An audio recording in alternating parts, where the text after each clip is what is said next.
वचन दिले तू मला ह्या मालिकेच्या आजच्या भागाचे अपडेट जाणून घेऊया आपल्या आजच्या या व्हिडिओमध्ये. तर आता आपण इथे पाहतोय की आता ऊर्जाला पूर्वा ही म्हणत असते की जेव्हा तू आणि शौर्य दोघंजण एकमेकांबरोबर बोलायला गेला होतात तेव्हा शौर्यची आजी घरी आली होती. त्याबरोबर ऊर्जा म्हणते, कशासाठी आई? कुमुदिनी मॅडम इकडे का आल्या होत्या? त्याबरोबर पूर्वा सांगते, तुझ्या आणि शौर्याच्या लग्नाची बोलणी करण्यासाठीच त्या इकडे आल्या होत्या. त्यावर आता हे ऐकून ऊर्जा म्हणते, मग आई तू त्यांना सांगितलंस ना की माझं आणि शौर्याचं लग्न होऊ शकत नाही म्हणून? त्याबरोबर मग लगेचच पूर्वा ही म्हणत असते, ऊर्जा मी तुला मघाशी प्रश्न विचारलाच नव्हता की तुला काय वाटतं. मी मघाशी जो प्रश्न विचारला होता तो शौर्यासाठी होता, पण आता मला तुलासुद्धा तोच प्रश्न विचारायचा आहे. मी प्रश्न विचारेन त्याचं उत्तर दे. त्याबरोबर मग ऊर्जा म्हणते, बोल आई. त्यावर ती विचारते, मला सांग तुझं शौर्यवर प्रेम आहे? त्यावर ऊर्जा काहीच उत्तर देत नाही. आई म्हणते, मला सांग तुला शौर्यबरोबर लग्न करायचं आहे का ऊर्जा? ऊर्जा म्हणते, नाही आई. आता ऊर्जा नाही म्हणताना मनावर खूप मोठा दगड ठेवून असते, कारण तिला वाईट वाटत असतं. तर दुसऱ्या बाजूला विजया म्हणत असते, शौर्य अरे इकडे तुझ्या बऱ्या होण्याकडे आम्ही वाट्याला डोळे लावून बसलो आणि इकडे तुझं काय चाललं आहे रे? तू त्या कुठल्या तरी मुलीला ताबडतोब भेटायला गेलास तुला बरं वाटल्याबरोबर. त्याबरोबर शौर्य हा काहीही न बोलता तिकडनं निघून चाललेला असतो. तसा हर्षवर्धन तिकडे येतो आणि शौर्याला म्हणत असतो, शौर्य माय सन, अरे तुझी तब्येत सुधारली हेच मला खूप आहे, मला यातच बरं वाटतंय. आता खरं तर इकडे दिव्याला वाटलेलं असतं की आता इथे खूप मोठा तमाशा होणार आहे, सगळ्याची वाट लागणार आहे, पण तिच्या इच्छेच्या विरुद्ध सगळं घडत असतं. शौर्य म्हणतो, डॅड अहो तुम्ही काय बोलताय? त्याबरोबर हर्षवर्धन म्हणतो, अरे बरोबर बोलतोय मी, माझा मुलगा आहेस तू, मी तुझ्या वाईटाचा विचार कधी करू शकेन का? तुझी तब्येत बरी नव्हती आणि आता तुला बरं वाटतंय, तुझी तब्येत सुधारली आहे, हेच माझ्यासाठी खूप आहे. त्याबरोबर मग विजया म्हणत असते, अहो काय बोलताय तुम्ही, कशाबद्दल बोलताय? त्यावर हर्षवर्धन म्हणतो, थांब विजया, हे बघ शौर्य, तुला आता सध्या बरं वाटतंय, त्या मुलीला भेटून बरं वाटतंय, ठीक आहे, मला तुझं आणि त्या ऊर्जा शिंदेचं प्रकरण समजलं आहे. त्याबरोबर मग लगेच आता शौर्य म्हणायला लागतो, डॅड प्लीज प्रकरण म्हणू नका तुम्ही, माझं प्रेम आहे ऊर्जावरती. त्याबरोबर मग हर्षवर्धन म्हणतो, बरं तुझं प्रेम ते सगळं काही समजलं आहे आम्हाला, पण काय आहे ना शौर्य, हे प्रेम वगैरे हे सगळं काही आता आपल्याला नाही चालणार, कारण ती मुलगी मुळात आपल्याला आपल्या आयुष्यात नकोच आहे. त्यामुळे तू त्या ऊर्जा शिंदेचं नाव तुझ्या आयुष्यातून कायमचं विसरून जा. शौर्य म्हणत असतो, डॅड हे शक्य नाही आहे, माझं ऊर्जावर खरोखर भरपूर प्रेम आहे, माझं तिच्यावरती नितांत प्रेम आहे. त्याबरोबर हर्षवर्धन म्हणत असतो, नितांत प्रेम. त्याबरोबर शौर्यने होकार दिल्यावर मग हर्षवर्धन म्हणतो, शौर्य हे बघ असं काहीही नसतं, एक मुलगी आयुष्यातून गेल्याने काही आयुष्याला मोठा फरक पडणार नाही आहे, आणि मुळात मी सांगतोय ना, तू माझ्यावर विश्वास ठेव. काय आहे ना, तुझं डिसिजन मेकिंग चांगलं नाही आहे, म्हणून मी तुला सांगतोय तेच ऐक. त्यावर शौर्य म्हणत असतो, डॅड अहो विसरताय का, एकेकाळी तुम्ही तुमचं संपूर्ण जहागीरदार एम्पायर माझ्या नावावर सोपवायला चालला होतात, माझ्यावर सगळी कामं टाकायला चालला होतात, आणि आज तुम्ही म्हणताय की माझी डिसिजन मेकिंग पॉवर चांगली नाही आहे म्हणून. त्याबरोबर हर्षवर्धन म्हणत असतो, अच्छा ठीक आहे, म्हणजे तू माझं ऐकणार नाही आहेस असं तर तू ठरवलेलंच आहेस, बरोबर ना? त्यावर शौर्य, डॅड प्लीज प्लीज तुम्ही एकदा माझ्यावर विश्वास ठेवून बघा, मी का चुकेन असं वाटतंय तुम्हाला, प्लीज प्लीज मला कमीत कमी एक संधी तरी द्या, असं म्हणत असतो. त्याबरोबर हर्षवर्धन म्हणतो, ठीक आहे, एक संधी हवी आहे ना तुला, दिली, मी तुला एक संधी दिली. त्याबरोबर शौर्य म्हणतो, खरंच डॅड? त्यावर हर्षवर्धन म्हणत असतो की हो खरंच, ऑफकोर्स मी तुला एक संधी दिली, तुला त्या ऊर्जाबरोबर लग्न करायचं आहे ना, खुशाल जाऊन लग्न कर. आता हे ऐकून घरात सगळ्यांनाच खूप मोठा धक्का बसतो. तर इकडे ऊर्जाला आई विचारत असते प्रश्न आणि ऊर्जा उत्तरं देत असते. ऊर्जा मनातल्या मनात म्हणत असते, आई मला माहिती आहे शौर्यबरोबर लग्न करायला मी जर होकार दिला तर तू तुझं सगळं दुःख बाजूला ठेवून माझं आणि शौर्याचं लग्न लावून देशील आणि मला तेच नको आहे. मला तुला त्रासात नाही बघायचं आई. त्याबरोबर आता इकडे पूर्वा ऊर्जाला म्हणत असते, ऊर्जा मला आता एका आणखीन प्रश्नाचं उत्तर दे. शौर्य जर हर्षवर्धन जहागीरदार यांचा मुलगा नसता तर तू शौर्यबरोबर लग्न करायला तयार झाली असतीस का? केलं असतंस का तू शौर्याशी लग्न? त्याबरोबर मग ऊर्जा म्हणते, आई अगं पण या सर्व गोष्टींबद्दल आत्ता बोलून मुळात काय उपयोग आहे? नाही म्हणजे तसंही शौर्य हा हर्षवर्धन जहागीरदारांचाच मुलगा आहे. ही फॅक्ट आपण कोणीही बदलू तर शकणार नाही आहोत ना, मग काय फरक पडतो? त्याबरोबर मग पूर्वा म्हणत असते, पण तरीही ऊर्जा मग काहीच उत्तर देत नाही. त्यावर मग लगेचच तिला विचारते पुन्हा एकदा पूर्वा, ऊर्जा मी तुला काहीतरी विचारलं आहे. मग ऊर्जा होकार देते. त्यानंतर मग पूर्वा ही पुढे पुढे तिला तसेच प्रश्न विचारते. पूर्वा तिला म्हणत असते, मला एक गोष्ट सांग ऊर्जा, तुझं शौर्यावरती प्रेम आहे ना? ऊर्जा उत्तर हो किंवा नाहीमध्ये हवं आहे. ऊर्जा उत्तर नाही देते. मग ऊर्जाने उत्तर नाही दिल्यामुळे आई म्हणते, ऊर्जा मग मी तुला काय अशी बिनलग्नाची ठेवणार नाही आहे. नाही म्हणजे शौर्य नाही तर त्या व्यतिरिक्त इतर कोणीतरी मुलाबरोबर मी तुझं लग्न लावून देणारच आहे. पण मग तेव्हा तुझ्या मनात काही सल तर राहणार नाही ना? तू इतर कोणाबरोबर सुद्धा लग्न करायला तयार तर होशील ना? आता आईने हे असं विचारल्यावर मग ऊर्जा ही काहीच न बोलता तिकडनं बाजूला जाते. ऊर्जा खूपच जास्त ढसाढसा रडत असते. आई आता मनात म्हणते, मला माझ्या प्रश्नांची जी उत्तरं मिळायला हवी होती ऊर्जा ती मिळाली आहेत. त्याबरोबर विजया म्हणत असते, शौर्य अरे काय चाललं आहे तुझं? ऊर्जा ऊर्जा ऊर्जा तुला कळत नाही आहे का? मूर्ख आहेस का तू? त्याबरोबर मग शौर्य म्हणत असतो, आई तुझं काय चाललं आहे? तुम्ही कोणी का समजून घेत नाही आहात आम्हाला? आणि काय आहे हे सगळं? मी हर्षवर्धन जहागीरदारचा मुलगा शौर्य जहागीरदार आहे म्हणून मी तिच्या आईला आवडत नाही. ती ऊर्जा शिंदे आहे म्हणून ती तुम्हाला आवडत नाही. बास यार बास, स्टॉप दिस. काय आहे ह्या सगळ्याचा अर्थ? हे बघा, मला ऊर्जाबरोबर लग्न करायचं आहे. माझं तिच्यावर प्रेम आहे.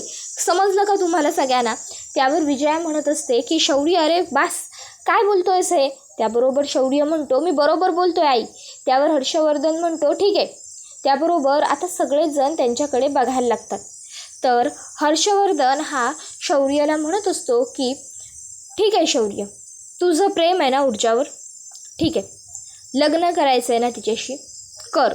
त्याबरोबर आता हर्षवर्धन हे जे काही बोलतोय ते ऐकून शौर्यालाच काय घरातल्या सगळ्यांनाच आश्चर्य वाटत असतं. हर्षवर्धन म्हणत असतो, हो खरं बोलतोय मी. तुला लग्न करायचं आहे ना ऊर्जा शिंदेबरोबर? कर तू तिच्याशी लग्न. त्याबरोबर हे ऐकून विजया म्हणत असते, अहो काय चाललंय तुमचं? काय बोलताय तुम्ही? तुम्ही कुठे त्याच्यामध्ये सहभागी होताय आणि त्या मुलीशी लग्न कर म्हणजे? त्याबरोबर मग हर्षवर्धन म्हणत असतो, थांब विजया थांब, मी जे बोलतोय ना ते बरोबर बोलतोय. तुला लग्न करायचं आहे ना तिच्याशी? कर. त्यावर शौर्याला सुद्धा कळत नसतं हर्षवर्धन इतक्या सहजासहजी तयार झाला. तर हर्षवर्धन म्हणत असतो, पण एक गोष्ट लक्षात ठेव शौर्य, नाही म्हणजे तू त्या मुलीशी लग्न केल्याच्या नंतर मग तुझा माझ्याशी काहीही संबंध उरणार नाही म्हणजे नाही. मग तेवढं मात्र तुझ्या लक्षात असायला हवं. त्याबरोबर विजया म्हणते, अहो हर्षवर्धन म्हणतो, थांब विजया थांब. त्याबरोबर मग विजया पुन्हा गप्प बसते. तसा इकडे शौर्यला हे ऐकून खूप मोठा धक्का बसतो. हर्षवर्धन म्हणत असतो, तो आपल्याबरोबर शांतपणे बोलतोय की नाही, मग आपण सुद्धा त्याच्याबरोबर शांतपणेच ठरवायला हवा सर्व गोष्टी. बघ तू लक्षात ठेव, तुला जर त्या ऊर्जा शिंदेबरोबर लग्न करायचं असेल तर मी तुला नाही अडवणार. माझ्या आयुष्याचे सगळे डिसिजन मीच घेतले आणि त्यामुळे तुलासुद्धा तुझ्या आयुष्याचे सगळे निर्णय घेण्याचा हक्क मी देतो. पण लक्षात ठेव, तू त्या ऊर्जा शिंदेबरोबर लग्न केल्यानंतर मग आपला मात्र काहीही संबंध उरणार नाही. आता तू ठरव तुला काय करायचं आहे ते. आता हर्षवर्धनने हा जो काही निर्णय घेतलेला असतो तो ऐकून मग मात्र शौर्य हा शॉक होतो. तर आता आजीसुद्धा म्हणते की हर्षवर्धन अरे काय चाललं आहे तुझं? काय बोलतोयस तू हे? त्याबरोबर शौर्य म्हणत असतो, डॅड अहो काय बोलताय तुम्ही हे? तिच्यासाठी मी तुमच्याबरोबरचे संबंध संपू ह्याला काय अर्थ आहे? त्याबरोबर मग हर्षवर्धन म्हणत असतो, मी फक्त बोलत नाही आहे, आय मीन दॅट. मी जे बोलतो आहे मी तेच करेन. जर तू ऊर्जा शिंदेबरोबर लग्न केलंस तर तुझा आणि माझा सगळा संबंध कायमचा संपला. काय करायचं आहे तो निर्णय सर्वस्वी तुझा आहे. एवढं बोलून हर्षवर्धन हा आता तिकडनं रागारागात निघून जातो. तो तिकडनं गेल्याच्या नंतर मग आता शौर्य मात्र तसाच तिकडे विचारात उभा राहतो. तर दुसऱ्या बाजूला इकडे आता ऊर्जा ही सुद्धा विचारात पडलेली असते. सकाळी आई जे काही बोललेली असते त्या सर्व गोष्टींचा ती एकसारखाच विचार करत असते. आता तिच्या मागे पूर्वा उभी असते. पूर्वा ही ऊर्जा ही विचारात मग्न आहे हे नोटीस करते खरं, पण आता ती ऊर्जाला काहीसुद्धा बोलत नाही, शांत राहणं पसंत करते. तर दुसऱ्या बाजूला आता इकडे शौर्य हा सुद्धा त्याच्या विचारांमध्ये हरवलेला असतो, मग्न असतो आणि कुमुदिनी आजी त्याला बघत असते, पण आजीसुद्धा शांत राहणंच पसंत करते. त्यानंतर मग इकडे दुसऱ्या दिवशी ऊर्जा ही घाईघाईने बाहेर जायला निघालेली असताना दरवाजात शौर्य आणि कुमुदिनी आजी येऊन उभ्या राहतात. आता ऊर्जा त्या दोघांना असं अचानक बघते आणि विचारते की तुम्ही दोघंजण इकडे काय करताय. त्याबरोबर पूर्वा त्या ठिकाणी येते. पूर्वा म्हणत असते, ऊर्जा त्या दोघांनाही मी बोलवून घेतलंय. त्याबरोबर ऊर्जा आता प्रश्न कोळत पडते की आईने यांना का बोलवलं असेल. तर पूर्वा ही शौर्यला म्हणते, शौर्य आतमध्ये ये, आजी आतमध्ये या, प्लीज बसा. त्याबरोबर ती दोघंजणं आतमध्ये येतात आणि बसतात. मग पूर्वा ही शौर्याच्या जवळ बसते. ती शौर्याला म्हणत असते, शौर्य तुला माझ्या ऊर्जाबरोबर लग्न करायचं आहे. त्यावर शौर्य हा होकार देतो. मग पूर्वा ही त्याला विचारते, माझ्या मुलीशी लग्न केलंस तर आयुष्यभर तिला सुखात ठेवशील.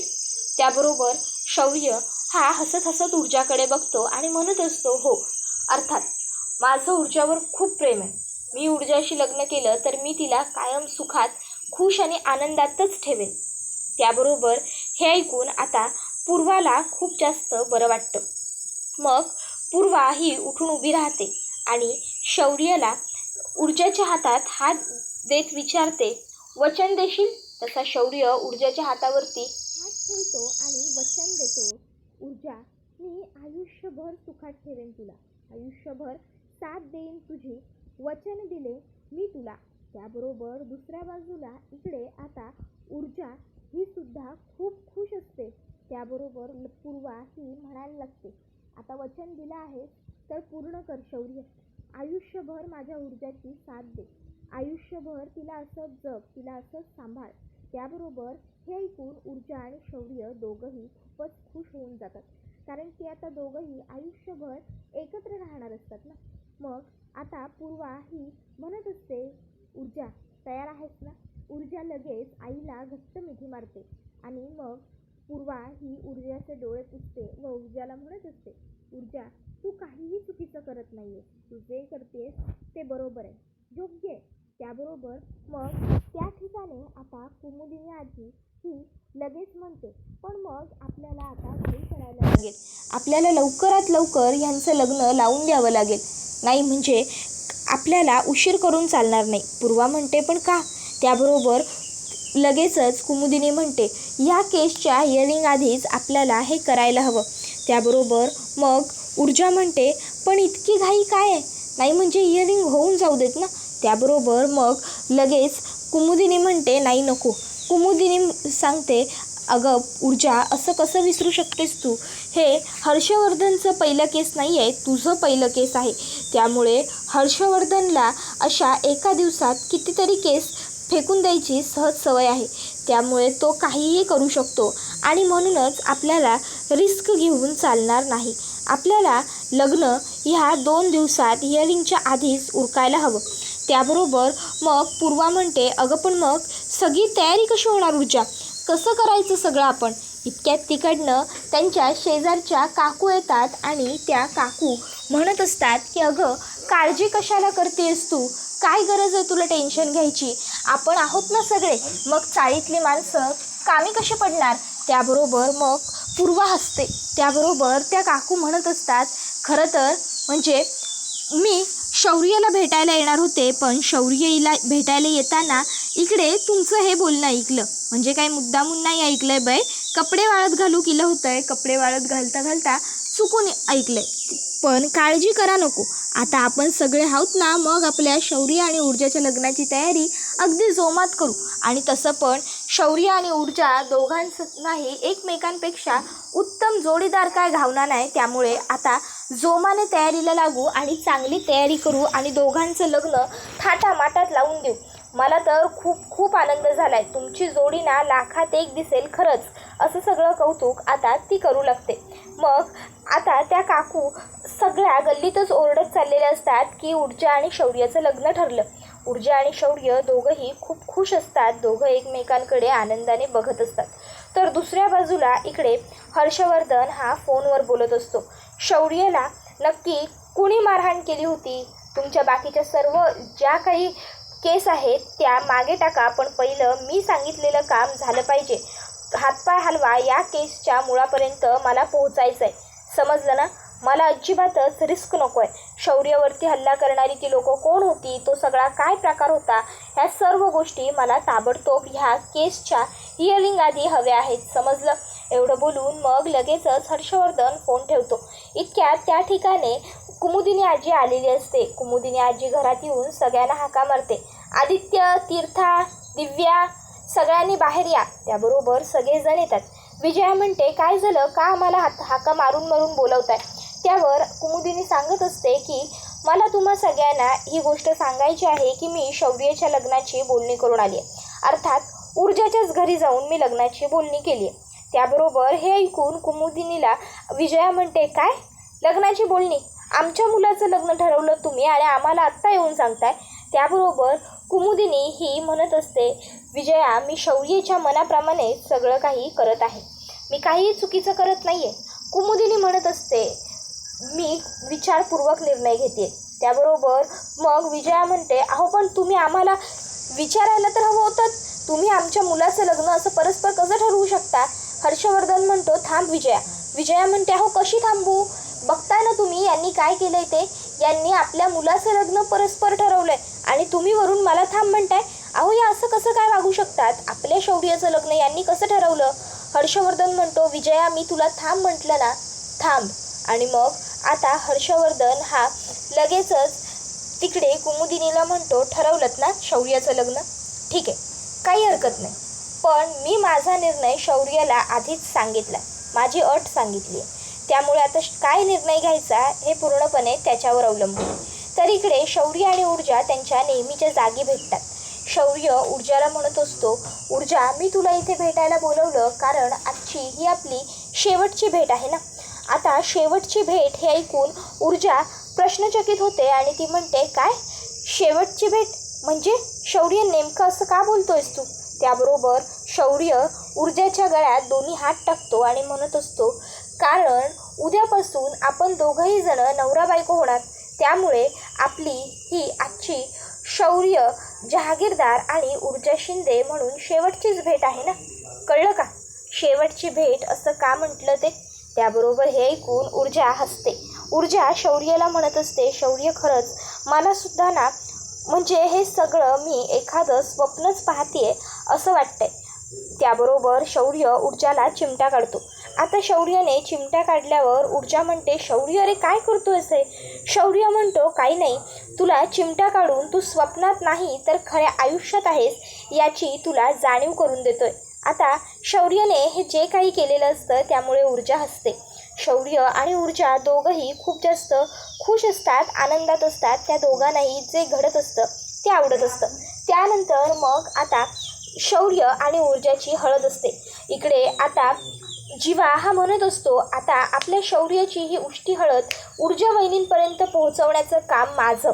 आणि मग तो आता शौर्याची उष्टी हळद घेऊन निघालेला असतो. इकडे पूर्वा ऊर्जाला विचारत असते, ऊर्जा शौर्याची उष्टी हळद घेऊन लोक येणार आहेत ना? तर इकडे आता जीवा जात असताना तिकडे हर्षवर्धन येतो आणि हर्षवर्धन जीवाला म्हणतो, थांब जीवा. तसा जीवा म्हणतो, आईने शौर्यासाठी डिंकाचे लाडू दिले होते. तर हर्षवर्धन त्याला म्हणतो, तुमच्याकडे डिंकाचे लाडू हळदीत केले जातात का? त्याबरोबर मग मात्र आता काय बोलायचं हे काही जीवाला सुचत नसतं. हे सगळं शौर्यवरून लपून बघत असतो. आणि हा व्हिडिओ इथेच संपतो. व्हिडिओ आवडला असेल तर व्हिडिओला लाईक करा. चॅनलवर नवीन असाल तर चॅनलला सबस्क्राईब करा आणि बेल आयकॉन आठवणीने प्रेस करा, जेणेकरून तुम्हाला पुढच्या प्रत्येक व्हिडिओचं नोटिफिकेशन मिळत जाईल. धन्यवाद.